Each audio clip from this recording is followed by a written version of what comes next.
Finalmente, el 25 de marzo llegó la hora de la audiencia pública sobre la reforma de la Ley de Glaciares en el Congreso de la Nación. Aquí es donde el Estado ha mostrado que nunca pensaron, a pesar de lo previsible, que algún día la ciudadanía quisiera participar masivamente y tener que arbitrar los medios a tal efecto. Tampoco es muy cierto que no pueden hacerlo. Quieren saquear sin riesgos y el tiempo que pierden consultando a la gente, a pesar que aclaran que no es vinculante, es tiempo que necesitan para calmar la avidez del dinero del saqueo por parte de los políticos.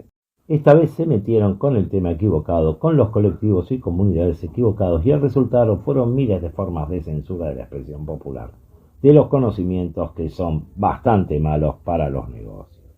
Les asiste ningún derecho, pero el miedo a no recibir dólares frescos por el saqueo en forma inmediata los paraliza. De allí que nuevamente fortificaran el Congreso con tropa federal desde la madrugada, burocratizaran el acceso a la audiencia, burlándose de les acreditados, aún para la misma, y cientos de miles que se quedaron afuera de la palabra, pero no de la lucha.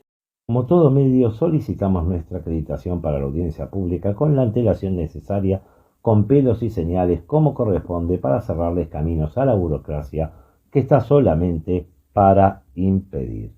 Tal fue el grado de terror que genera el que se transmita la verdad de lo que pasa sin los tamices institucionales y corporativos que desde la oficina de prensa nos respondieron con un mail para negarnos el acceso que realmente da vergüenza ajena. La Dirección General de Prensa y Comunicación de la Cámara de Diputados denegó la acreditación de Locomoción TV para la audiencia pública de la Ley de Glaciares del 25 de marzo, so pretexto de una supuesta reducción del espacio asignado para periodistas, priorizando únicamente a los acreditados de la casa, por no decir de la casta. La comunicación oficial firmada por Laura Goicoechea evidencia una alarmante falta de formación profesional al escribir, por ejemplo, la palabra profesionales con C. Una respuesta que utiliza un tono de no está permitido, desconociendo las normas básicas de Netiquette y el trato institucional hacia directores de medios con trayectoria comprobada. Correo finaliza con un sello de Cuidemos el Medio Ambiente mientras se prohíbe el acceso presencial para cubrir la protección de los glaciares argentinos. Ya desde antes de ello sabíamos que el miedo de los extractivistas y su burocracia de Estado iban a pretender que nuestra cobertura sería frustrada. Una mala ilusión que les abriría más frentes de conflicto de los que están preparados a cubrir. Lo cierto es que ese día en el lugar había espacio suficiente para los medios y que permitieron el ingreso de cámaras de canales que no son profesionales de la casa o de las castas. Eso si realmente los hubiera. No tenemos nada que probar, ya que sabemos bien que a confesión de parte relevo de pruebas. La acreditación denegada es apenas el signo de una patología estatal, el pánico que le tienen a la masividad.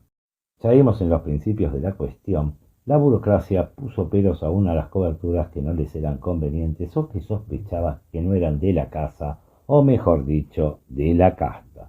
Aunque sus sospechas están bien fundadas, sus respuestas no son legales ni adecuadas y la palabra censura se asemeja más a la definición más correcta de su accionar en estos días. El argumento estatal de la sorpresa ante la cantidad de inscritos, más de 100.000 ciudadanos, es una falacia jurídica que intenta encubrir una vulneración flagrante a la participación democrática. El Estado Nacional no podría ni debería alegar su propia torpeza o falta de medios técnicos en pleno siglo XXI para cercenar el derecho del ciudadano a ser escuchado. Incumplimiento del Acuerdo de Escazú, Ley 27.566. Argentina ratificó este tratado internacional que tiene jerarquía superior a las leyes nacionales. El Estado violó específicamente el artículo 7, inciso 1, que obliga a garantizar el derecho del público a participar en los procesos de toma de decisiones de manera abierta e inclusiva. Y el artículo 7, inciso 10, que exige que el Estado establezca condiciones que faciliten la participación del público adaptándose a las circunstancias del proceso en cuestión. Ignorar a miles de inscritos no es un problema de agenda, es un incumplimiento de un tratado de derechos humanos ambientales. La masividad no es un obstáculo, es la prueba del interés público que el Estado decidió ignorar. 2. La violación del principio de progresividad, Ley 25.675. La Ley General del Ambiente establece que el Estado debe avanzar, nunca retroceder, en la protección y participación de la ciudadanía. Al no prever una plataforma técnica capaz de albergar la demanda ciudadana, el Estado incurre en una terrible regresión en materia ambiental. Contar con las herramientas tecnológicas sin utilizarlas para garantizar la voz de 100.000 personas constituye un desvío de poder. Se utiliza la burocracia como un embudo para filtrar todo tipo de disidencia. 3. Doctrina CEPIS de la Corte Suprema de Justicia. El precedente de la Corte es taxativo. La audiencia pública debe ser previa, informativa y de participación efectiva. La efectividad debida. Si la autoridad de aplicación limita el cupo de oradores o el tiempo de exposición basándose en su incapacidad logística, la participación deja de ser efectiva para convertirse en un maldito simulacro. Vicio de nulidad. Una audiencia que excluye sistemáticamente a la mayoría de sus inscritos bajo pretexto de la cantidad es una audiencia viciada. No hay acto administrativo válido si se amputa la etapa de consulta de la ciudadanía que la Constitución exige. Reforma nace muerta por nulidad insalvable. La masividad de la inscripción no es un accidente del sistema, es el ejercicio soberano del pueblo sobre sus recursos estratégicos, en este caso los glaciares. El Estado tenía la obligación legal de prever mecanismos de oratoria múltiples, sesiones extendidas o plataformas de alta concurrencia. No hacerlo no es un error de cálculo, es una decisión política de silenciar el rechazo social. Estamos ante un acto nulo por falta de publicidad y participación real. Cerraron las puertas porque no tienen argumentos, por terror a que la verdad sea dicha. Entre todas las posiciones que pudieron conseguir los promineros y antiglaciares, que no son muchas tampoco, la que vamos a tomar como testigo es la del secretario de Gestión Ambiental de la provincia de San Juan, Roberto Moreno, que representa el interés de las corporaciones en negar glaciares y ponerle motes como si fuese agua sucia que se congeló.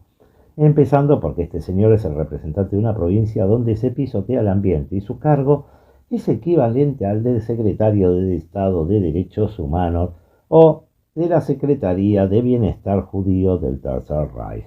¡Vamos a las imágenes! Tiene la palabra ahora Moreno Roberto. Preséntese.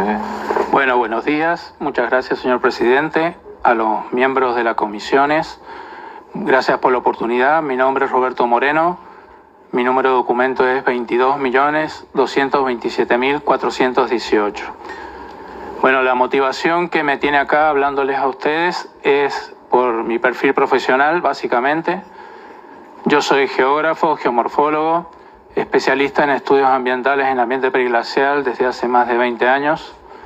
En este momento cumplo funciones como secretario de Gestión Ambiental y soy docente investigador de la Universidad Nacional de San Juan. Desde este perfil profesional creo que es necesario ciertas aclaraciones a conceptos técnicos que tienen que ver con el ambiente glacial y el ambiente periglacial y que tienen que ver con el objeto de protección de la Ley 26639.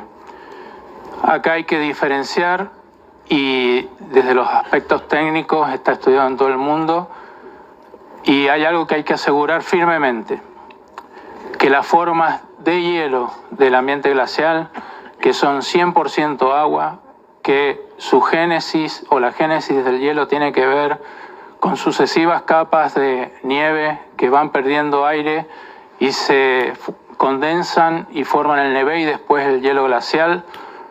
Ese tipo de formas que son los glaciares descubiertos, los glaciares cubiertos, los neveros, los manchones de nieve, no está en discusión su protección, que tienen una función hídrica totalmente comprobada y que son susceptibles a los cambios climáticos, a los cambios estacionales y los cambios de temperatura. Esos glaciares no están en la discusión sobre si se deben proteger o no, se deben proteger. Las formas con o sin hielo del ambiente periglacial son las que tiene que demostrarse la significancia hídrica mediante estudios de tercer nivel que están reglamentados en la Ley 26639 y que pueden indicarnos claramente la significancia o la insignificancia hídrica de una geoforma que esté en el Inventario Nacional de Glaciares.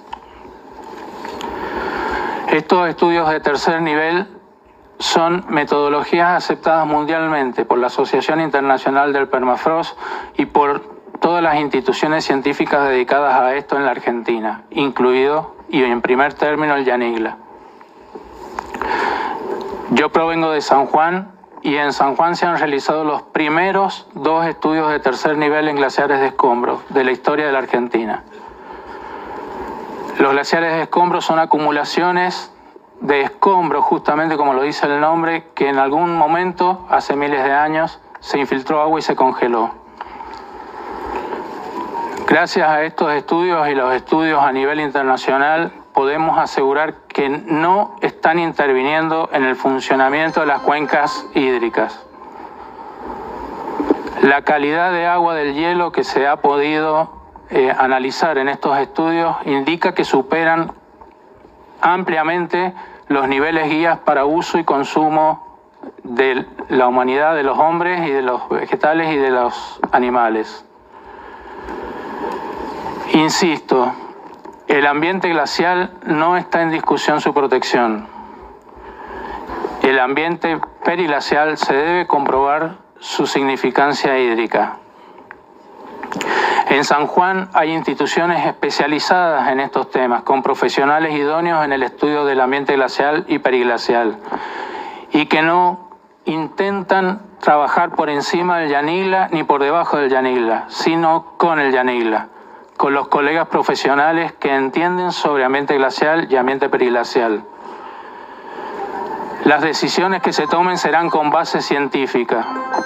Y para terminar, yo formé parte de los oradores en las reuniones del COFEMA y entiendo que hubieran 8 votos en contra, pero también 8 votos a favor. Las votaciones en el COFEMA fueron un empate. Por último, no se trata de proteger menos, sino de proteger mejor. Muchas gracias. Para mostrar la posición de aquellos que defienden a la Madre Tierra y en particular el agua, elegimos la ponencia de Néstor Omar Ruiz sobre el particular. El perito ambiental jujeño desarrolló la importancia de todos los glaciares en el aspecto del desarrollo humano y económico de las personas en una imperdible y didáctica exposición. ¡Vamos a las imágenes! Néstor Omar Ruiz, 13.016.547.